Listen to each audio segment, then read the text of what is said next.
Hi, beautiful family. How are you?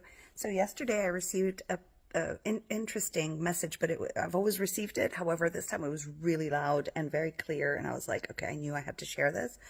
So I was in the car driving, and I didn't put anything on to listen to, although I love to listen to music or a podcast, or I'm sure you all do the same. And then I heard so clearly, no more. No more light workers and empath. No more fighting fear or fighting the darkness.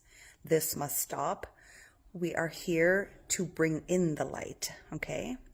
So then I saw the image of there are two choices every second of the day. There is like, oh my God, I have a fear, or I don't believe in this, or I need to fight against it. Do proper affirmations. Start to say, I am powerful, I am strong, and all that. And it's like that energy there is fighting against that emotion. Or if it's not internal, then it's external. Everything's internal. But if you got it triggered from external, it's like the external world is like you bump into somebody and they're like mean to you, or you get the phone call from a parent or a friend that's not nice to you or says something that triggers that emotion. And then you're like, well, I have to say my truth. I have to speak up. I have to put my boundaries up. So anything that feels like I have to or I should, that is fighting against something. It's fighting against an emotion. It's fighting against the experience. What I heard is we are being asked differently. No more fighting against anything. The fight is part of 3D. The fight is part of fear. The fight is part of whatever. So even that word, that language needs to kind of find its way out, especially for light workers and empaths. And the what comes in is I choose to step in the light. Like I'm feeling what I'm feeling, like I'm in rage, or I feel like I'm not worthy, or I feel I don't matter, or whatever it is, or I feel like I feel hurt. It's like I'm going to step in the light instead. Meaning it doesn't mean step in the light has been misconceived as, oh, I'm going to be kind and people pleaser. It's nothing to do with that. Step in the light is I'm going to ask Divinity, creator of all. Oh, I'm going to ask Divinity, creator of all. I ask right now, surround me with your light and have my back. Okay. Have my back. I want to trust you. Oh, I'm getting crazy goosebumps. Look. Have my back. I trust you will take care of the situation. Take care of the situation for me. Take care of these emotions that are showing up. I am grateful for them. It's like you're calling upon the light instead of calling upon fear or calling upon the fight against, right? Fight against toxic people, fight against the narcissist.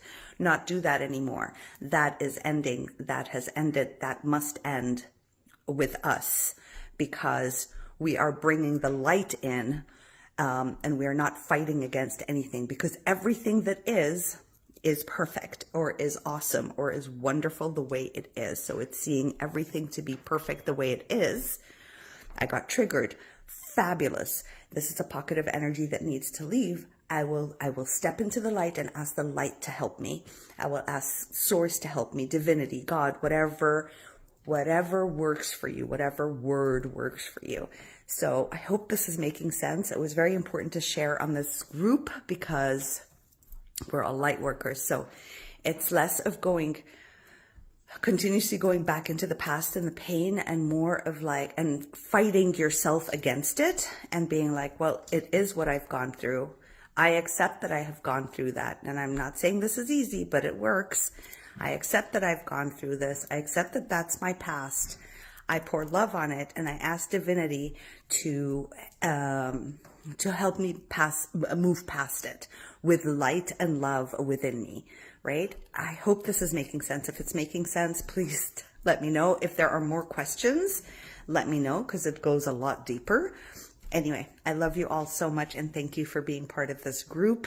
Please share more. Let everybody start to get to know one another so that you can connect. You can get to know these empath friends, connect with other empaths, start to feel how that feels like.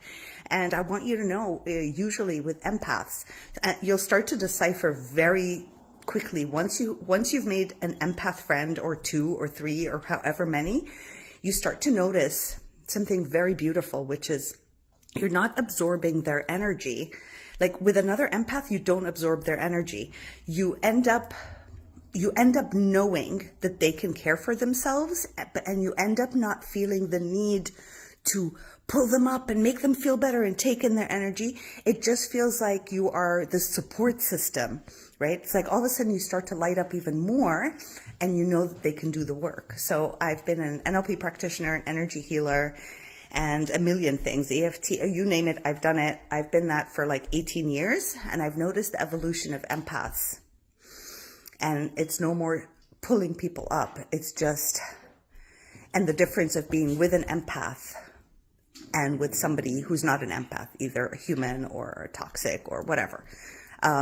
So with an empath, you don't end up absorbing them. It's so beautiful. And so you start to be able to decipher so easily who can receive your energy and who can't, who you can light up around and who you're like, I'll light up around, but I will say nothing because I know the difference now. So that's why this group is here. It's very important for you to mingle with other empaths and sense in your body how it feels. Like it feels lighter with somebody who's consciously aware, who's awakened. It feels lighter. It feels less burdensome. Anyway, I wanted to share that. So we've moved into a completely new era. We're in Pluto's moved into Aquarius. Lots of different shifts and changes also happening for us. Anyway, I hope this was interesting. I'd love to hear your insights. Okay.